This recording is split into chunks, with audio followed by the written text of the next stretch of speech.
अभी 6 अप्रैल 2026 को तमिलनाडु के कलपक्कम में इंडिया के 500 megawatt prototype fast breeder reactor ने फर्स्ट क्रिटिकलिटी अचीव किया है। फर्स्ट क्रिटिकलिटी बेसिकली वो एग्जैक्ट मोमेंट है जब एक न्यूक्लियर रिएक्टर उठता है और अपने आप काम करने लगता है। इसे ऐसे समझे जैसे आप कैंप फायर जला रहे हैं।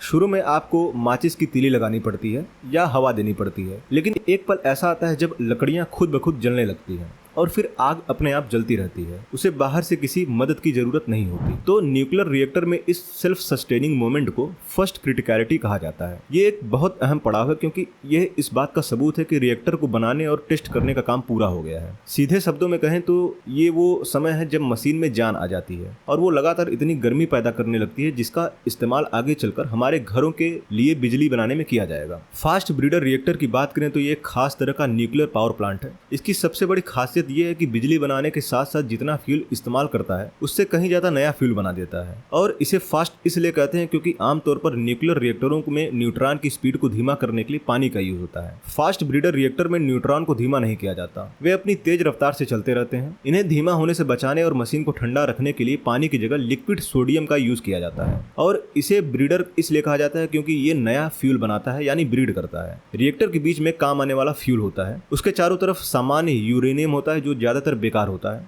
जब तेज रफ्तार वाले पार्टिकल्स असली फ्यूल से बाहर निकलते हैं और इस बेकार यूरेनियम से टकराते हैं तो वे इसे बिल्कुल नए और कीमती ईंधन यानी प्लूटोनियम में बदल देते हैं। आम रिएक्टर यूरेनियम की सिर्फ 1% ताकत का इस्तेमाल कर पाते हैं, लेकिन ये मशीन 60 से 70% तक ताकत का इस्तेमाल कर लेती है। इस कामयाबी के साथ भारत अब अपने 3 स्टेज वाले न्यूक्लियर पावर प्लांट के दूसरे हिस्से में पहुंच गया है। इस प्लान की सोच सबसे पहले डॉक्टर होमी जहांगीर भाभा ने दी थी, जिन्हें भारत के परमाणु प्रोग्राम का जनक कहा जाता है। इसके पूरी तरह से चालू होने के बाद भारत रूस के बाद दुनिया का केवल दूसरा देश बन जाएगा जिसके पास ये एडवांस टेक्नोलॉजी बड़े पैमाने पर मौजूद है। अमेरिका, फ्रांस और जापान जैसे देशों ने भी कोशिश की थी, लेकिन वे पीछे हट गए। इसे पूरी तरह से भारत में ही डिजाइन किया गया है और 200 से ज्यादा भारतीय कंपनियों की मदद से बनाया गया है। यह साबित करता है कि भविष्य की इस बेहतरीन टेक्नोलॉजी के लिए हमें किसी दूसरे देश पर निर्भर रहने की जरूरत नहीं। दुनिया का लगभग 25% थोरियम, जो एक प्रकार का खनिज है, भारत में पाया जाता है। इस मशीन को सफलतापूर्वक चलाने का मतलब है कि भारत उस थोरियम का इस्तेमाल करने की चाबी हासिल कर लेगा। इससे हमें अगले 400 सालों तक बिना किसी दूसरे देश की मदद के साफ बिजली मिल सकेगी।